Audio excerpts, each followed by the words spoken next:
Hello dear students, आज हम topic पढ़ रहे हैं Lenz law. Lenz law EMI का थर्ड फोर्थ टॉपिक है आफ्टर फैराडेज लॉ। देखिए, मैंने पिछली वीडियोस में आपको फैराडेज के लॉज पढ़ाए थे और मैंने उसमें आपको बताया था फर्स्ट लॉ स्टेट करता है कि अगर किसी भी कॉइल से के आसपास जो फ्लक्स है वो चेंज करेगा नॉर्थ पोल और साउथ पोल को पास लाने से, कि whenever flux goes on changing EMF is induced in it. ठीक है, जब भी magnetic flux linked with this coil is changes, EMF is induced and it last so long whenever flux goes on changing. Faraday's का second law EMF कितनी induce होगी उसका magnitude बताता है। तो मैग्नीट्यूड ईएमएफ का is directly proportional to rate of change of flux. Fine, means की EMF कितनी इंड्यूस होगी वो डिपेंड करता है कि फ्लक्स किस रेट से चेंज हो रहा है। ठीक है, तो इस एक्सप्रेशन से हम मैग्नीट्यूड फाइंड आउट कर सकते हैं ईएमएफ का। बट फैराडेज लॉ की एक लिमिटेशन है कि वो डायरेक्शन नहीं बताता कि ईएमएफ किस डायरेक्शन में होगी। तो ईएमएफ की डायरेक्शन निकालने के लिए एक लेंज लॉ है जो हम अब पढ़ रहे हैं।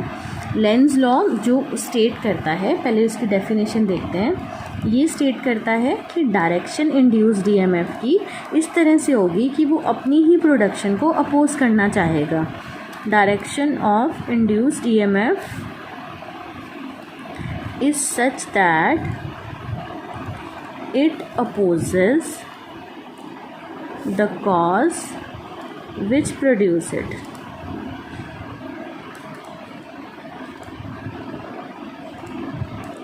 इसका मीनिंग क्या है कि ईएमएफ की डायरेक्शन कैसी होगी कि जिस वजह से किसी कॉइल में ईएमएफ आ रही है वो अपनी ही उसी प्रोडक्शन को अपोज करने के लिए ऑपोजिट सेटअप हो जाएगी ईएमएफ। ठीक, इसे और डिटेल में सुनते हैं। सपोज कीजिए ये कॉइल है और कॉइल के पास हम बार मैग्नेट ला रहे हैं। बार मैग्नेट की दो पोलैरिटीज़ नॉर्थ एंड साउथ। तो नॉर्थ पोलैरिटी की अपनी फील्ड लाइंस है, फ्लक्स है, साउथ पोलैरिटी का अपना फ्लक्स है। मैग्नेटिक फील्ड लाइंस ऐसे ट्रेवल करती हैं, अंदर जाती हैं साउथ टू नॉर्थ और बाहर आती हैं नॉर्थ टू साउथ। तो इस बार मैग्नेट के नॉर्थ पोल को हम इस कॉइल के पास लेके आ रहे हैं, तो हम दूर से पास ला रहे हैं। तो ऐसे मैग्नेटिक फ्लक्स जो है वो इस कॉइल के साथ जो लिंक कर रहा है वो इंक्रीज़ करेगा। ठीक है, मैग्नेटिक फ्लक्स के इंक्रीज़ करने से इसमें ईएमएफ इंड्यूस हो जाएगी और ईएमएफ इंड्यूस होने से इंड्यूस्ड करंट सेटअप हो जाएंगे। तो इंड्यूस करंट, अगर मैग्नेटिक फ्लक्स इंक्रीज़ करता है तो इंड्यूस्ड करंट जो होते हैं उनकी डायरेक्शन हमेशा एंटी क्लॉकवाइज होती है। अगर मैग्नेटिक फ्लक्स डिक्रीज़ करता है तो इंड्यूस करंट जो सेटअप होते हैं वो हमेशा क्लॉकवाइज होते हैं। ठीक है, तो इसमें करंट इस तरह से इंड्यूस होगा कि वो क्लॉकवाइज डायरेक्शन में सेट हो जाएगा और क्लॉकवाइज डायरेक्शन में सेट होने से इसमें जो मैग्नेटिक मोमेंट एसोसिएट होगा वो इसकी डायरेक्शन को नॉर्थ बना देगा जब इसके पास नॉर्थ पोलैरिटी लेके आ रहे हो। ठीक है, तो अगर यहाँ पे करंट एंटी क्लॉकवाइज मूव कर रहा है तो इसकी डायरेक्शन हम ऐसे निकाल सकते हैं, एन बनता है, एन ऐसे, ये एरो मीन्स एन सिंबल से हम डायरेक्शन पता कर सकते हैं। अगर साउथ बनेगा तो करंट सपोज़ ऐसे फ्लो कर रहा है, करंट अगर ऐसे फ्लो कर रहा है तो वो साउथ एस ऐसे, तो वहाँ पे साउथ पोलैरिटी आती है। मीन्स इस सिंबल से हम डायरेक्शन करंट की डायरेक्शन से ऐसे सिंबल बना के देख सकते हैं, नॉर्थ पोलैरिटी है कि साउथ पोलैरिटी है। ठीक है, तो इसने इस एंड पे नॉर्थ पोलैरिटी गेन कर लेनी है।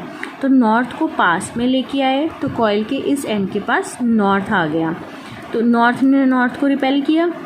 मीन्स इस कॉइल में ईएमएफ किस वजह से आई, नॉर्थ को पास लाने से। तो उसने उसी को अपोज करने के लिए अपने ऊपर नॉर्थ पोलैरिटी गेन कर ली। This is Lenz law. Means direction EMF की इस तरह से होगी कि जिस वजह से इस कॉइल में ईएमएफ प्रोड्यूस हो रही है वो उसी को अपोज करने के लिए अपने ऊपर ऑपोजिट पोलैरिटी ले आएगी, जिसकी वजह से इसमें रिपल्सिव फोर्स होंगे जो और इसके मोशन को अपोज करेंगे जब हम इसको इसके पास लाने की कोशिश करेंगे। फाइन। अब सेकंड एग्जांपल में देखिए, अगर ये जो मैग्नेट का नॉर्थ पोल हम बार मैग्नेट से दूर लेके जाएंगे, ये कॉइल है और बार मैग्नेट के नॉर्थ पोल को हम इस कॉइल से दूर लेके जा रहे हैं, तो फ्लक्स अब डिक्रीज़ करेगा। पहले उसके पास ला रहे थे तो फ्लक्स इंक्रीज़ करेगा, तो magnetic flux linked with this coil will decrease. तो अब मैग्नेटिक फ्लक्स के डिक्रीज़ होने से इसमें जो करंट सेटअप होंगे वो ऐसे क्लॉकवाइज होंगे। तो क्लॉकवाइज जब करंट फ्लो करेगा तो इसका जो ये वाला फेस है वो साउथ पोलैरिटी गेन कर लेगा। तो जब कॉइल बार मैग्नेट पास ला रहे थे तो वो उसको पास नहीं आने दे रही। जब हम बार मैग्नेट को दूर लेके जा रहे हैं तो वो अट्रैक्शन को शो करने के लिए अपने ऊपर साउथ पोलैरिटी ले आई। मींस पास ला रहे थे तो पास नहीं आने दे रही, दूर जाने दे रहे थे तो कॉइल उसको दूर नहीं जाने दे रही। तो इस तरह से लेंज लॉ एक्सप्लेन हो जाता है। फाइन। नेक्स्ट देखिए, हमने ये पढ़ना है कि लेंज लॉ जो है वो इन अकॉर्डेंस विद है, Lenz law is in accordance with law of conservation of energy.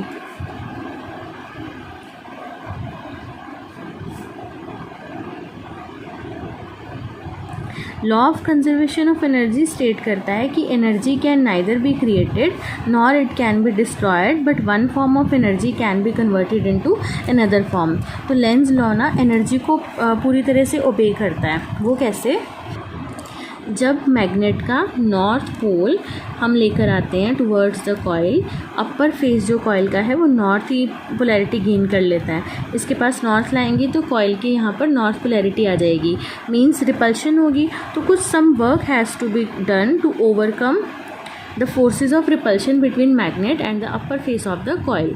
तो जब हम नॉर्थ पोल को दूर लेके जा रहे हैं तो कॉइल साउथ पोल को गेन कर लेगी।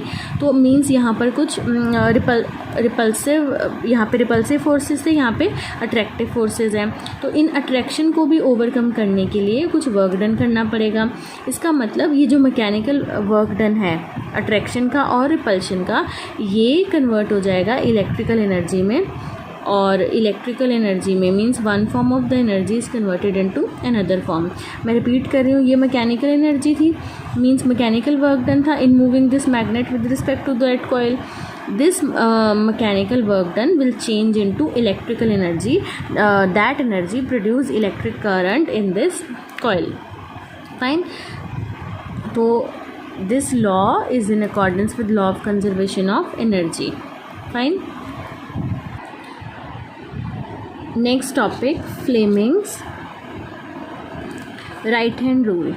देखिए बच्चे, जो थर्ड यूनिट है उसमें हमने फोर्स की डायरेक्शन निकालने के लिए फ्लेमिंग का हमेशा लेफ़्ट हैंड रूल लगाया है। तो याद रखिएगा, जब भी हमें फोर्स की डायरेक्शन निकालनी हो तो हम फ्लेमिंग का लेफ़्ट हैंड रूल पढ़ते हैं। बट अगर हमें इंड्यूस्ड करंट की डायरेक्शन निकालनी हो तो हमेशा फ्लेमिंग का राइट हैंड यूज़ होता है। सो फ्लेमिंग के राइट हैंड रूल की हेल्प से हम इंड्यूस्ड करंट की डायरेक्शन निकाल सकते हैं या इंड्यूस्ड ईएमएफ की डायरेक्शन निकाल सकते हैं अगर वो कंडक्टर मैग्नेटिक फील्ड में पड़ा हो। तो ये थंब रूल स्टेट करता है, जो फर्स्ट फिंगर है अगर वो मैग्नेटिक फील्ड को इंडिकेट कर रही हो और सेंट्रल फिंगर इंड्यूस्ड करंट को बताएगी और हमारा थंब जो है वो मोशन ऑफ द कंडक्टर को इंडिकेट करेगा। ठीक है, motion of conductor means force. तो this is father, mother means magnetic field, child means induced current.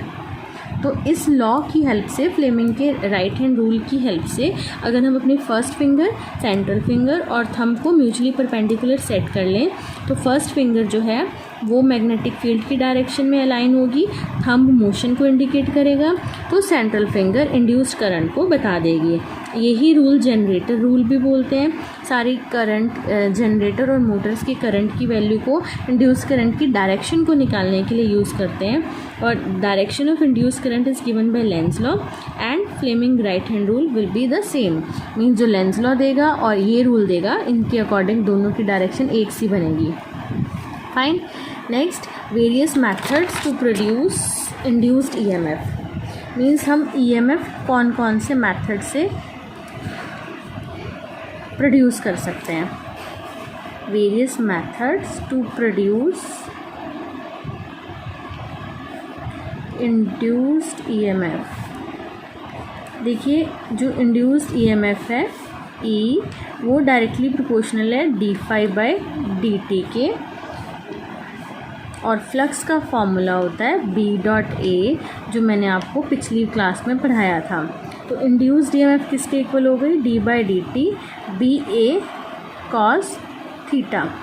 ठीक है, तो अगर हमें इंड्यूस्ड ईएमएफ को प्रोड्यूस करना है या चेंज करना है तो हम कैसे चेंज कर सकते हैं, by changing, first point is by changing magnitude of magnetic field. Means B को चेंज करके हम फ्लक्स को चेंज कर सकते हैं। सेकंड है by changing area, means area को चेंज करके हम इंड्यूस्ड ईएमएफ चेंज कर सकते हैं।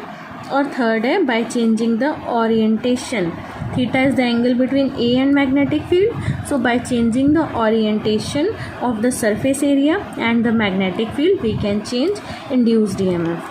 ठीक है, तो बाय चेंजिंग थीटा, इन सब फैक्टर से, थीटा इज कॉल्ड ओरिएंटेशन, इन तीनों फैक्टर से ईएमएफ इंड्यूस हो सकती है, आई मीन प्रोड्यूस हो सकती है।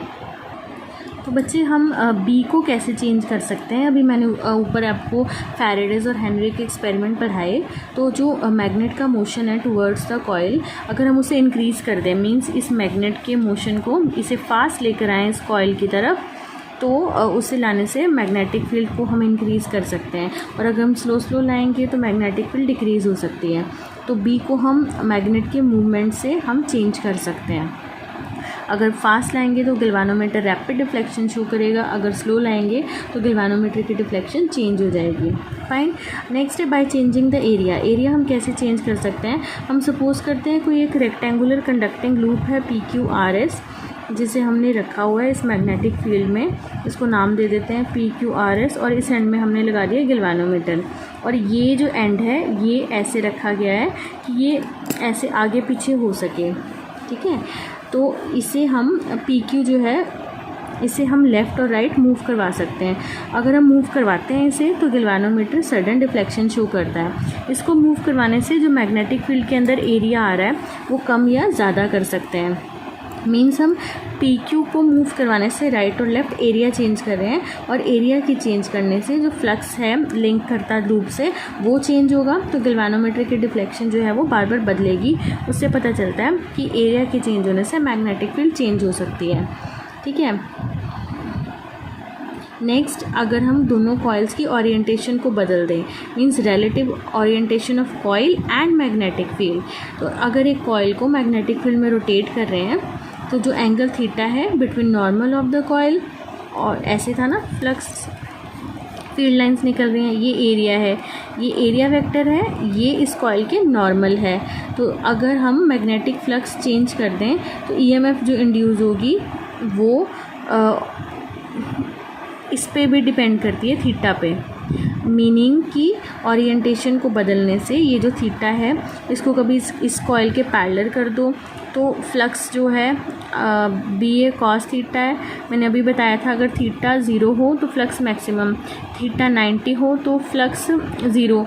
तो मीन्स अगर हम इनके बीच का एंगल बदल दें तो फाई बदल सकते हैं। अगर हम फाई बदल दें तो इस फॉर्मूला के अकॉर्डिंग इंड्यूस्ड ईएमएफ को चेंज कर सकते हैं। तो कुछ ये मेथड हैं जिनकी वजह से इंड्यूस्ड ईएमएफ की प्रोडक्शन हम देख सकते हैं।